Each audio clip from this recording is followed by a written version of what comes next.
Bagaimana jalannya sidang lanjutan pra-peradilan Roy Suryo dalam kasus dugaan ijazah palsu Jokowi sudah ada rekan kami Anissa Rizkia di Pengadilan Negeri Jakarta Selatan. Selamat siang Anissa, apa saja agenda sidang pada hari ini? Ya, Noval dan juga pemirsa, pada hari ini agenda sidang yakni pembuktian dari termohon, yakni termohon kali ini dari Polda Metro Jaya yang hadir tentunya dari pihak penyidik tadi sekiranya pada pukul 9 sudah berada di Pengadilan Negeri Jakarta Selatan karena memang dijadwalkan pada pukul 9 pagi waktu Indonesia Barat. Namun baru saja saya memasuki ruangan sidang, sepertinya memang sidang belum dimulai karena sedang melakukan pengecekan berkas dan sejumlah dokumen yang dibawa oleh pihak penyidik Polda Metro Jaya. Rencananya akan ada 2 ahli yang dihadirkan tentunya untuk membedah konstruksi perkara dari sisi ahli nantinya, yang kita tahu bersama bahwa sidang pra-peradilan Roy Suryo ini menyanggah status tersangka dari pemohon yakni Roy Suryo menyangkut pasal 32 Undang-Undang ITE. Dan kalau kita membahas begitu ya terkait sidang pra-peradilan maksud saya yang tengah digelar, ini adalah kali keempat lanjutan sidang yang mana pada hari kemarin ini tengah dihadirkan saksi dari pemohon. Ada 4 orang saksi yang dihadirkan, diantaranya ada Krisna Mukti. Ini adalah saksi yang dihadirkan pada saat gelar perkara waktu Polda Metro Jaya menggelar kasus dugaan dari fitnah dan pencemaran nama baik terkait ijazah Presiden Republik Indonesia ke-7 yakni Joko Widodo. Dan selain itu juga ada Erwin dan juga Nurdiansyah Susilo, kemudian ada Michael Sinaga, ini juga dihadirkan. Jadi total ada 4 orang saksi, kemudian ditambah 1 orang ahli yang juga dihadirkan oleh pemohon.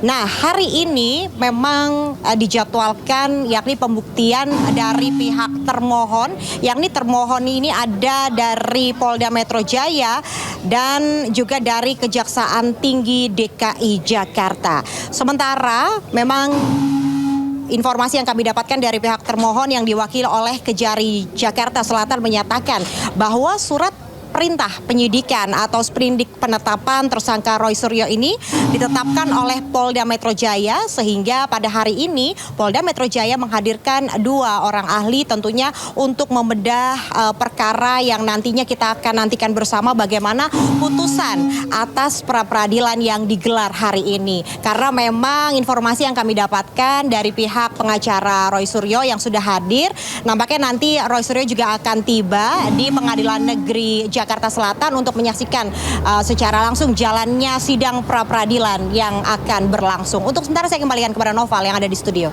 Baik, terima kasih Anissa Rizkia dan juga juru kamera Novan Dwi Kusuma melaporkan langsung dari Pengadilan Negeri Jakarta Selatan, dan selamat bertugas kembali. Dan untuk mengetahui perkembangan terbaru terkait pelimpahan 3 kasus dugaan korupsi yang melibatkan ex-Jampitsus Febri Adriansyah, sudah ada rekan kami Ismalia Medasari di Kejagung, Jakarta Selatan. Ismalia, apa maksud kedatangan dari Kortas Tipikor Polri ke Kejagung dan seperti apa perkembangannya saat ini?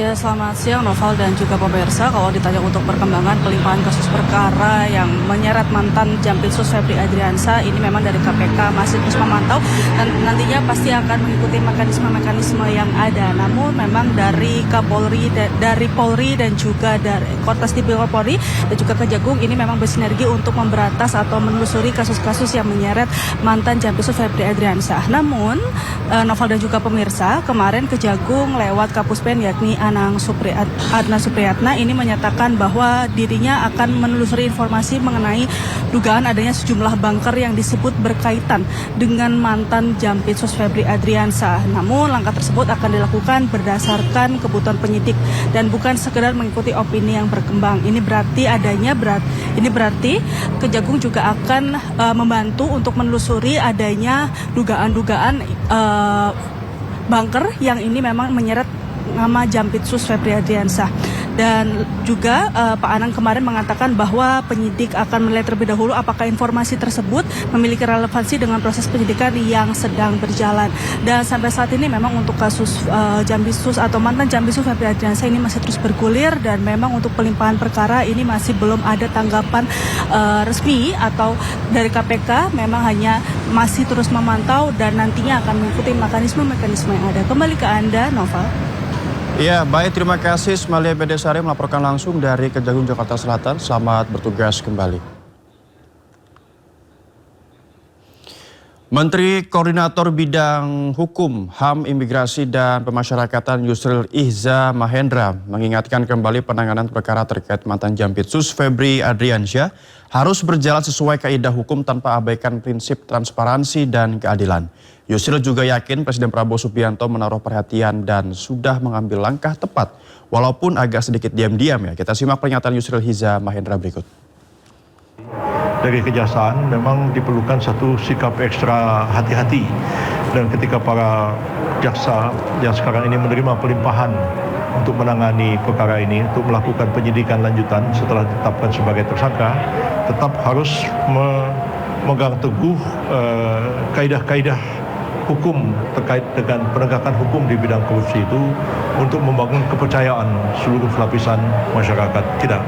Saya berkeyakinan bahwa Presiden sangat concern dengan persoalan ini, dan beliau sudah mengambil satu langkah yang tepat menurut saya, memanggil pimpinan Polri, pimpinan Kejaksaan, dan melimpahkan ke Kejaksaan, walaupun mungkin ada perbedaan-perbedaan pendapat di kalangan aktivis hukum, para lawyers, para LSM, pegiat anti korupsi, akademisi mengenai pelimpahan ini. Tapi kita terima saja. Memang itu ada kemungkinan untuk dilimpahkan satu penyidikan kepada pihak yang juga berwenang. Pemirsa, DPR RI bantah isu yang menyebut bahwa lembaganya tolak pembahasan rancangan undang-undang atau RUU perampasan aset.